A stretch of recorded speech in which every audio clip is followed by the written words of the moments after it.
Welcome to The Explainer. Today, we're diving into the science behind one of the most intense and, let's be honest, confusing things we ever go through, falling in love. We're going to look at what's happening in your brain, how we actually pick our partners, and why a breakup can feel like actual physical pain. And look, this whole love thing, it's not new, not at all. We've been trying to put this feeling into words for, over 4,000 years. Think about that. This poem right here is from ancient Sumeria, written on a clay tablet. It's one of the oldest love poems ever found, and it just goes to show you, this feeling, this, obsession, it's as human as it gets. Okay, so poetry is great, but what's really going on inside our brains when we feel that spark? Well, it turns out it's less about sonnets and more about a massive chemical reaction. Let's get into the chemistry of it. Seriously, when you fall in love, your brain chemistry just flips a switch. Your whole world shrinks down to this one person. All your thoughts, all your focus, it's just them. Everyone else kind of fades into the background. It is, biologically speaking, a total obsession. So why does this happen? Why the laser focus?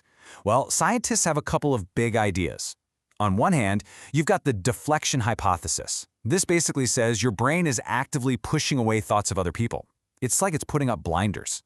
On the other hand, there's the attention hypothesis, which is a bit more straightforward. It says you're just so completely consumed by this new person, you literally don't have the brain space to even notice anyone else. And this intense focus, it's not just a feeling. It's fueled by a powerful chemical cocktail. Think of it like a recipe.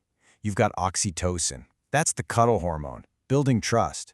Then there's vasopressin, which helps with long-term bonding. And then you throw in endorphins, which just flood you with feelings of pleasure.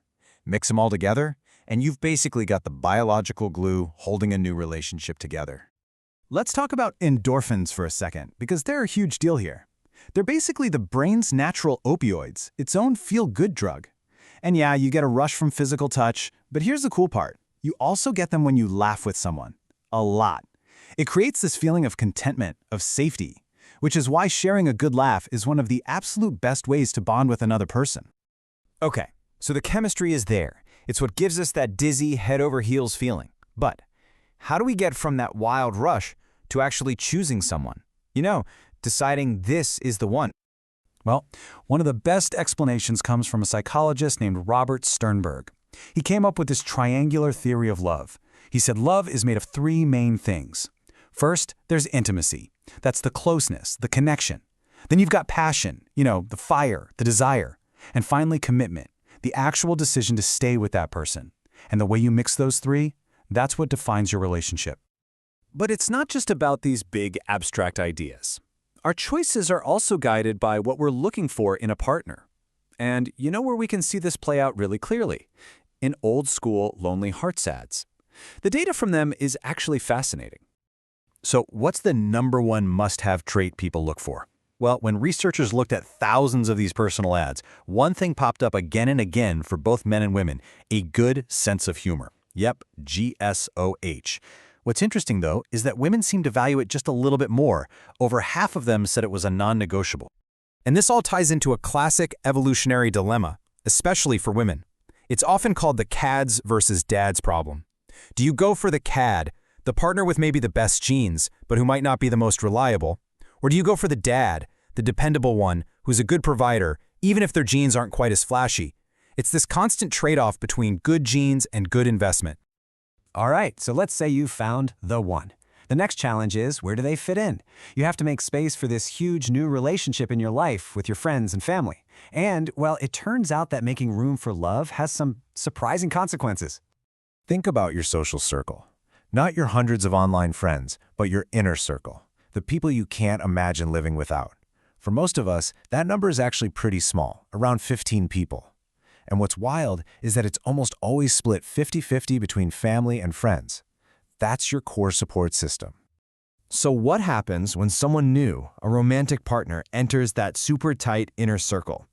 Is there always room for one more? The answer is no. Love actually has a hidden social cost. The number is 2. When you start a new serious relationship, on average, 2 people get bumped out of your inner circle. Your new partner doesn't just add one person to your life, they take up the space of 2 others. And we even know who gets the boot, so to speak. It's usually one family member and one close friend. Now, this isn't because you're a bad person. It's just a matter of time and emotional energy. Building that new bond takes so much of you that you simply have less to give to others. Something's got to give. Now, this intense connection, this massive investment of time and emotion, it also explains the flip side. It's why breaking up feels so unbelievably awful. There's a very real, very biological reason why a broken heart can feel like, well, an actual physical injury. For centuries, poets have been writing about this, right? The heart-wrung tears, the aching heart. It always sounded so dramatic. But here's the thing. They were onto something. They were basically scientifically accurate without even knowing it. That link between a broken heart and real physical pain, it is not a metaphor. So why? What's going on in our bodies? Why does getting dumped feel so physically painful? The answer is kind of shocking in its simplicity, because in your brain, social pain is physical pain. I'll say that again. To your brain, a broken heart and a broken arm trigger a very similar alarm. And we can see this with brain scans. There's a part of your brain called the anterior cingulate cortex, or ACC. When you, say, stub your toe, the ACC lights up like a Christmas tree.